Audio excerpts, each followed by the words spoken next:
24 years of experience. Today, we're going to be talking about why beginning drivers fail. I'm going to go through some peer review evidence, scholarly sources. I'm going to give you some case studies. I'm going to give you other information. And if you have questions, you need to be putting those questions in. I want to welcome you in. New drivers often fail their driving test for a variety of reasons, rooted in cognitive, behavioral, and technical factors. Here is an overview of some of the key reasons supported by research.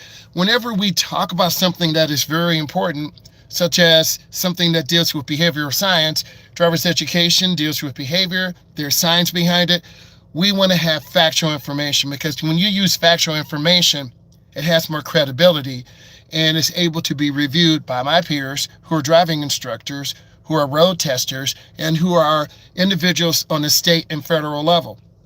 This way, we can interact, change if we need to. We can update rules, and we can update driver's education curriculum. I am in education. I love being in education, and I think it's important that we want to set our future drivers 5 years from now, 10 years from now, 15 years from now, 20 years from now. What's up, Jackson? How you doing? And we want to continue to elevate and really give people a pathway to feel comfortable that if they're struggling in their late teens, we'll figure out a plan to get them on the road. If they're struggling in their 20s, we'll get them a plan to get them on the road. If they're struggling in their 30s, we'll get them a plan to get them on the road. If they're struggling in their 40s, we get them a plan to get them on the road. If they're struggling in their 50s, we get a plan to get them on the road. If they're struggling in their 60s, 70s, 80s, 90s. So this is a broad overview, but yet this information will apply to different peoples in different subsets. Let's go ahead and get it. Evidence. We always want to look at evidence before we open our mouths and say something. Cognitive failures. New drivers often struggle with the tension of regulation, stop signs, yield signs, right of way, pavement markings. In all driver's education classes I've taught in the public school, private school, charter school, college level, it's important that we understand our audience. Our audience has changed some. Post-COVID, we now have people who are in their early 20s, late 20s, early 30s, early 40s. Everyone does not get their license at 15 or 16. There are more things going on in the world. There's more anxiety. There's more fear. There's more intrepidation, and there's more aggressive driving. I see this, and I've seen it the last 5 years, 7 years, from looking at an expressway and having it completely empty during COVID. Just after COVID, people driving reckless 80, 90, 120 miles an hour on the expressway. Why? Because we were like caged animals finally getting on into the road. Me having a big old afro, big old beard. I'll try to find a picture and put it in. All of you young ladies are having very long hair. And it's really important that we, Holland, my uncle used to live in Amsterdam, and he used to tell me many, many stories. First, thank you for coming aboard, and leave comments and share, and then share what you've been through. So COVID was very unusual because we went to full remote. By me being in education, we went to full remote. And that's where I really learned my skills to talk to people online and have them communicate about driver's education. And a lot of people got lost because they didn't have that human interaction. And I have videos, and I'll find those and post them, where we had masks on. There was a shield that separated the front compartment from the rear compartment. It was a very tough time, a very dark time. A lot of people got lost and are now introverts. And even though I'm an extreme extrovert, very happy, very excited, there were times where I didn't want to come out and interact with people. We were all very leery of people, where some people did not wear masks, were not vaccinated. Many people feel like this was a government conspiracy, but that's a whole new story. At the end of the day, some people died. Most of us got vaccinated. Some people got double vaccinated, and they were reoccurrences of the virus that mutated. Nevertheless, a lot of companies had to redesign themselves. We had to enhance Zoom. We had to enhance Google Meets. We had to buy webcams. So during this time period, a lot of people definitely did not really get the proper needed driver's education fundamentals, where mom and dad are the first teachers. And I'm a firm believer in having mom and dad lay the foundation to you to teach you how to drive. But as you know, parents, and I'm a parent too, we have to work. And it was a huge problem around the world. And I'm not blaming any country. I'm not blaming any group of people. I'm an American and I'm proud of that. But also, I understand because I have a multicultural family. Some of my family is from Asia. Many of them are from Africa. And I understand because we have a multicultural family. That being said, we learn differently. In some places in the UK, they drive on the left. We drive on the right. We drive automatics. Other places around the world drive manuals. That being said, I'm very open-minded to people's opinions and ideas, but yet I know my purpose, and I will never disrespect another culture or climate because I was taught to have an open mind, both of my parents being college educated. I'm college educated, advanced degree. So there are cognitive failures. Cognitive failures can lead to driving errors, blowing a red light. And I gave you an example of a young lady, 20 years old, who ran a light, who hit a motorcyclist head on and killed him. He didn't have a helmet on. That was the problem. He was 44 years old, 2 kids. The young lady of 20 years old ran a light, hit him head on. He died.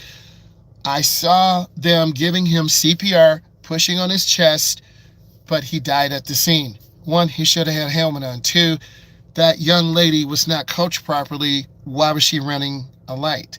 So I always teach my students, as well as you, if you're taking the time to listen and leave comments. I see a lot of positive comments. Driver's education is something they need.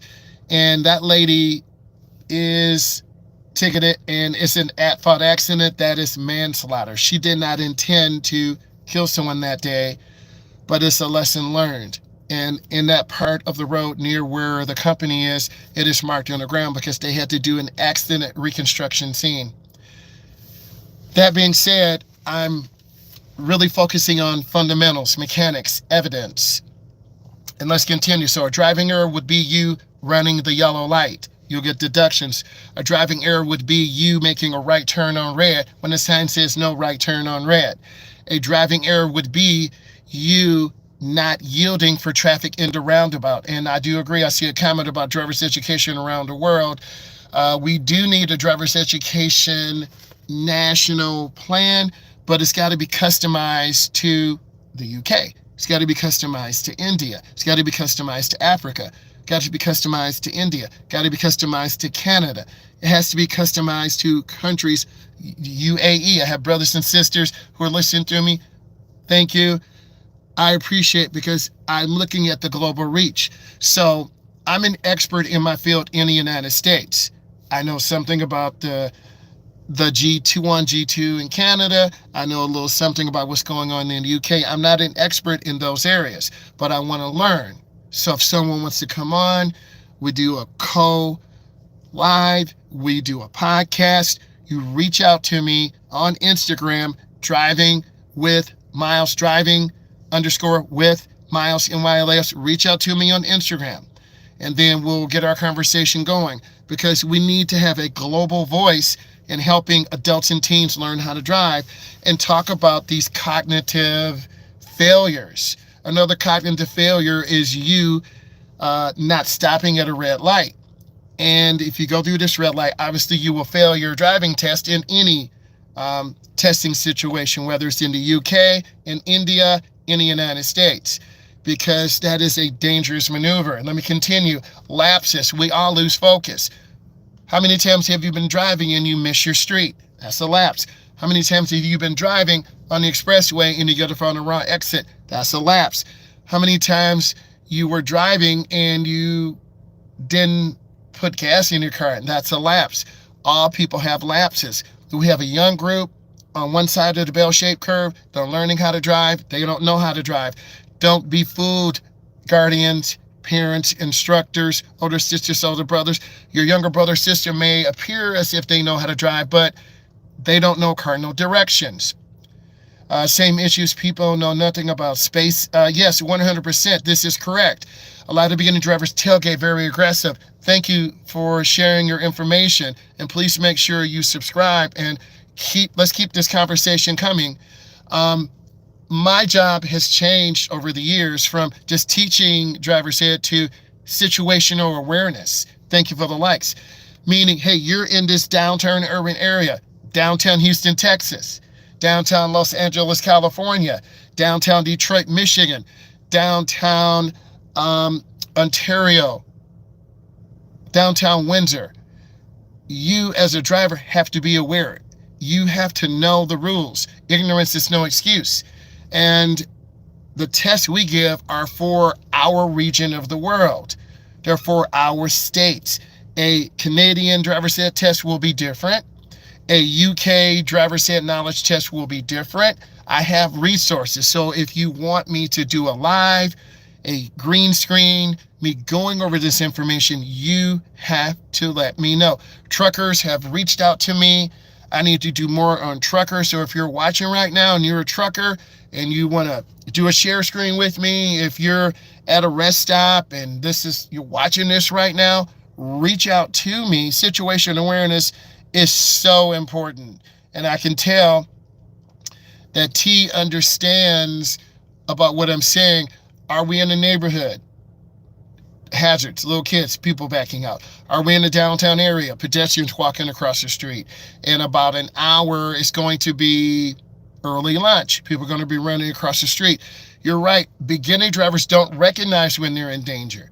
By the time they recognize we're in danger, you've already hit someone. I've been through Houston, Texas. I have some content. I have a client who's going to be going back to Houston, Texas for homecoming. And there are thousands of people in Houston, Texas. People on horses, people on RVs. And I just got a call from Brazil, from my client saying, I'm coming back to the States. I need you to pick me up. We need to get the car service. So I said, what do you want us to do? Do you want to drive down to Houston, Texas, 12-hour drive? Do you want to fly down? The client said, no, I want to drive. I want to be able to control when I leave, when I go. They want to stay down there a week. That's a big responsibility. Do you know how to drive from the Midwest to Houston, Texas? There's a lot of, what if your car breaks down? There's so many variables that you have to be aware of. And situational awareness, driving from state to state to state, driving at a high speed of rate, driving around semi-trucks, driving at night, driving in the rain. Are you trying to drive straight through? Would you fall asleep? Are you going to be taking an energy drink? There's so many things to this. We shot content in Houston, Texas, thousands of semi-trucks and cattle trucks and people. This is a huge urban environment. Many of you aren't used to this. Tell me where you're from. So there are examples of situational awareness and cognitive failures where I just missed my exit. I got to go 10 miles out of the way and go back. That's really important. And I've seen beginning drivers stress, have panic attacks, sweat, because they don't understand, hey, how are you? I'm talking about situational awareness, cognitive failures. We're using an example of a client who's in Brazil, who just called me before I went live. They're coming back to the States, Georgia. Excellent. We have a client here whose son played at Georgia, is now playing basketball in Europe, 6'8", trying to get to the NBA. So situational awareness, basic technical knowledge.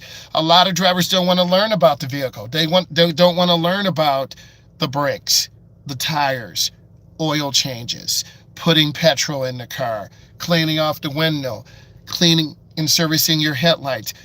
We need to do more of this. And of course, etiquette. And thank you. Being a courteous driver, you merging on an expressway, but there's a big truck. The truck will flash their lights. You better start pushing on the gas and get up to speed. You never want to cut off a truck.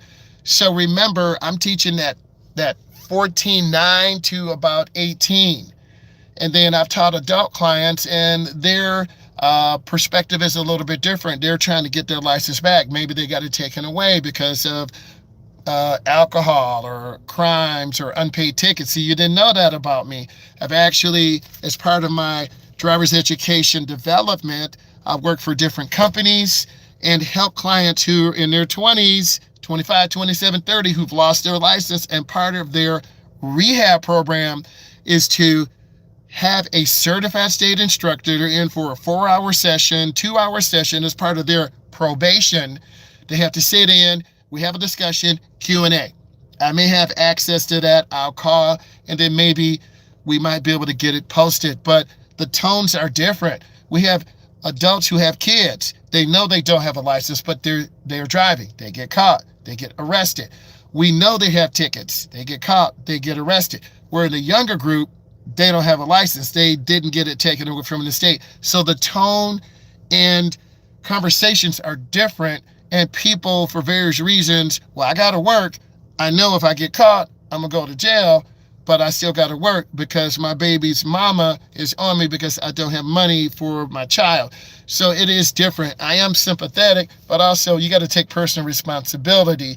If you're a young person, you're like, why is he talking about baby mamas? If you're over 18, you understand, right? But I'm giving you a sense of reality. You still got to learn how to drive. So cognitive failures lead to driving errors, violations. A lot of these drivers, they were once 18, 19, and what happens, they never got their license or permit at 16 or 17. They waited to 18, they never got a license, they're 19, they're 20, they never got a license, they're 24. Now they're at a job. Do you have a copy of your license? No. Or they're driving home and they get pulled over by the police in a really strict jurisdiction. And then now they're in jail and their mom or dad pays bail. But they still have to drive, and they don't get caught till another year later. So the outcome is still the same. You still got to have your license, but they learn how to drive at a young age, illegally, no seatbelt, driving mom and dad's car. Mom and dad is now, they can't work, and they're depending on their child who is an illegal driver. I'm understanding, sympathetic, but also, why do you get yourself in that situation? So I'm telling you a different perspective of some of the things I've done. And a lot of you think, oh, he just talks about driver's ed. No, companies have hired me as part of their probationary program to get these young, and I'm saying young, 18 to about 29, get them to take this court-ordered program, get them going. Personal opinion, if you don't feel any form of, you do have to be passionate. And I'm very passionate about driver's ed. And it's taking on a different point of view to help more people like you and sharing some of the information. So violations, attention regulations is a significant predictor of driving errors, while gender, attention, regulation, and impulsivity also play. And this is from Wickens 2008. I will say this, most females and male drivers are pretty good. Male drivers tend to be a little bit more aggressive, but we now have rates evened out. If you have a faster high-performance car, a Trackhawk, a Hellcat, a Scat Pack, a Cobra Mustang, a T-Rex truck, if you have a faster vehicle, you can maneuver in and out of traffic. Many of these people at night, they're doing streetcar takeovers. This is all you see on social media, TikTok, YouTube, Instagram. I have a 1968 Gen 1 Camaro that is parked in the garage. It is straight for the racetrack. Why would I take my beautiful Gen 1 Camaro out, get my trailer, get it out on the street, do my burnout, and go 150 on the road? I will get my car impounded. I will be arrested for reckless driving. I will lose my driver's ed endorsement. Why would I do that? Faster vehicles don't always mean they are better. What you said, that is correct, because a few days ago, a gentleman was racing on the street. His Mustang flipped over. People were videoing it, and people were running away. So all of these people are attracted to speed and daredevil activities, but when something bad happens, they all run away. So you have young groups of people being influenced. And I love cars. I love high performance. But there's a time and a place at a track where you sign a waiver. If you lose control and kill yourself, your family can't sue the track. And I'm a firm believer of that. So I'm not going to put myself in jeopardy or a pedestrian or bring embarrassment or shame to my family, because there are a lot of people that know me. So you hear that police right now, right? It's a police car. Someone's life is in the balance. So what am I trying to say to you? You got to be more cognitively aware. And, steady struggle. What do we do with all these young people? And this is around the world. They're gathering 2, 3, 4 in the morning, 50 cars, 100 cars. The police resources are overwhelmed. So we still are struggling to what do we do with these young people? Next, inexperience. A lot of beginning drivers, and this is 10 years, whether you're 21, 31, 17, 27, 16, 26, 15, 25. It takes about 10 years. Okay. Yep. Something very bad happens. I show the video of On Scene TV. I'm a member of the group. They're a group of journalists. A young man had an LT CL1 Camaro. He said he was going to do a drive-by. He went over 130, rear-ended 3 cars. His car flipped over. He killed 3 people, got arrested. His life is done because of that peer pressure. Why would you drive 120, 130 on the road? Why would you do that? That doesn't make sense because of peer pressure. You have a fast car, you think your car is fast, and you're showing off. For some girls, for some guys, no, that's not what this is about. And bad things do happen. So, inexperienced drivers are prone to making more mistakes due to lack of familiarity. I'm not saying you can't drive, but you're not familiar with driving at night. You're not familiar in driving at night in the rain.